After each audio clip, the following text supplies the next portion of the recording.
कार्यकर्त्यांचं म्हणणं आहे की एकला चलो सर नाराज आहे. अरे बाबा, कार्यकर्त्यांना वाटत असतं की आपल्याला सगळ्यांना उमेदवारी मिळाली पाहिजे, सगळे निवडणुकीत सहभागी झाले पाहिजे.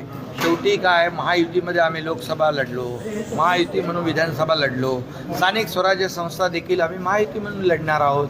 कार्यकर्त्याची भावना असते त्यामुळे, परंतु शेवटी निर्णय आहे जो आम्ही मुख्यमंत्री देवेंद्रजी, अजितदादा, आम्ही स्वतः आम्ही मिळून घेऊ.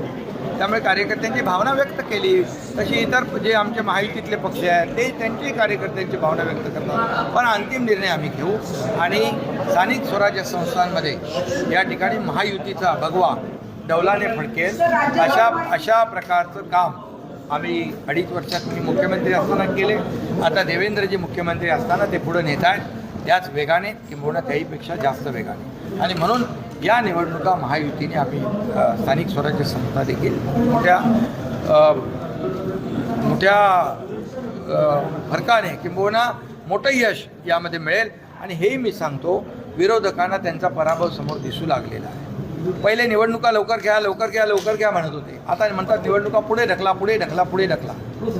हे सगळे एकत्र येऊन त्यांना विजयाची खात्री नाही म्हणून ते पुढे ढकला, त्यांच्या पायाखालची वाळू सरक. हे रडीचा डाव सुरू आहे. मी आपल्याला एवढंच सांगतो, त्यांनी किती लोक एकत्र आले तरी सुद्धा महायुतीचाच भगवा फडकेल.